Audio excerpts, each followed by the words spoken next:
this last video of the Fully Functioning Person series, Dr. Frederick talks about the need to develop trust in yourself by embracing your own internal skills, knowledge, wants, needs, and self-management.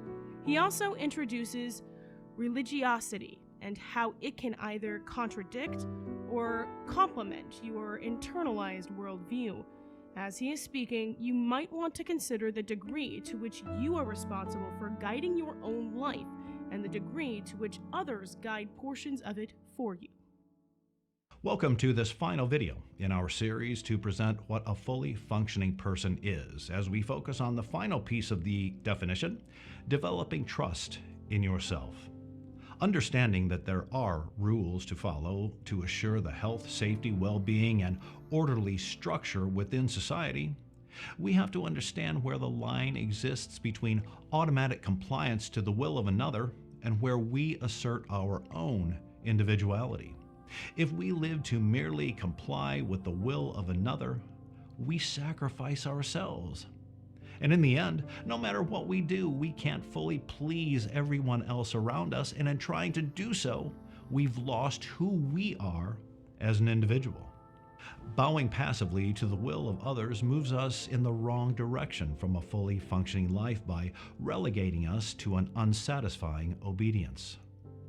Now, am I saying that children should disobey their parents or employees counter their bosses, or that we disregard the law if any of those things go against what we want for ourselves at that moment in time?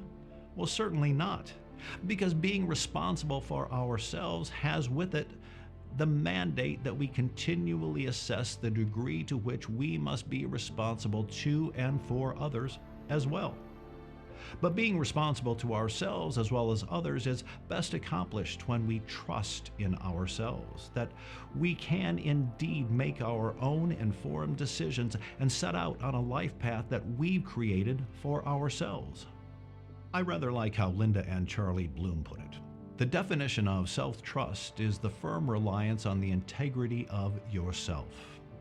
There is a difference between a life that is grounded in self-trust and one that is not. When we look at examples of people who are self-trusting, we find that they have clarity and confidence in their choices. They are interdependent, which includes healthy dependency, not overly dependent on or hyperly independent. They speak with authority that comes from a deep place within, but is not arrogant. They're good observers and have cultivated the ability to learn from their experiences, both the successes and failures.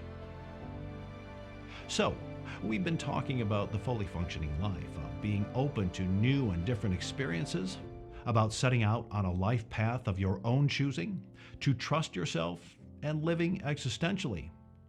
And no doubt many of you are wondering, what about God in all of this? Aren't there clearly written rules that we're expected to follow in order to keep true to spiritual laws and commandments?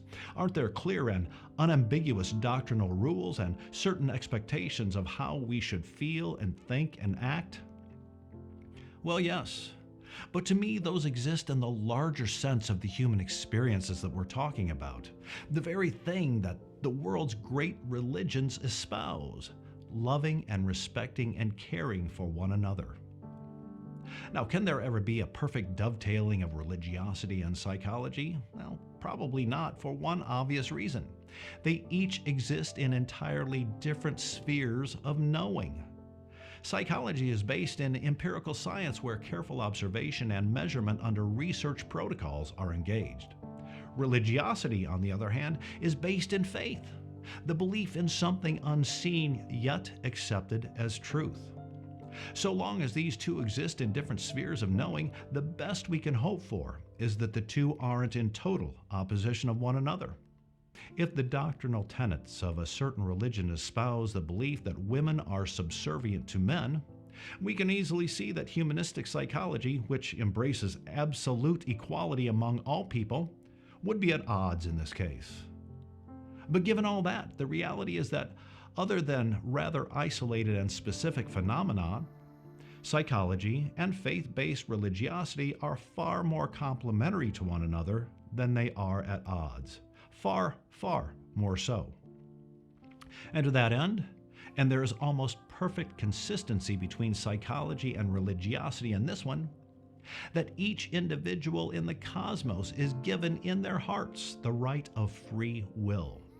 As such, it's up to that individual alone to decide whether following religious or doctrinal rules complements their own process of living as a fully functioning person or not, and based on that, make their own individual decision. Now, to end this, I'd like to paraphrase Rogers himself when he said, "People are more able to experience all of their feelings and are less afraid of any of their feelings when they become their own sifters of evidence, and are more open to evidence from all sources. They are completely engaged in the process of being and becoming themselves, and thus discover that they are soundly and realistically social. They live more completely in the moment and learn that this is the soundest living for all time. They become a more fully functioning person, and because of the awareness of themselves which flows freely in and through their experiences, they are becoming a more fully functioning person." And with that, I'll close this series in hopes that I've piqued in you a curiosity to learn more, which you can by searching the web or accessing books and literature regarding Dr. Carl Rogers and the fully functioning person.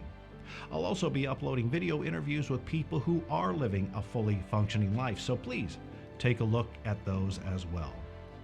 So, thank you so much for being a part of this video series. I hope what you've learned from it will better orient you on your own path to becoming a fully functioning person.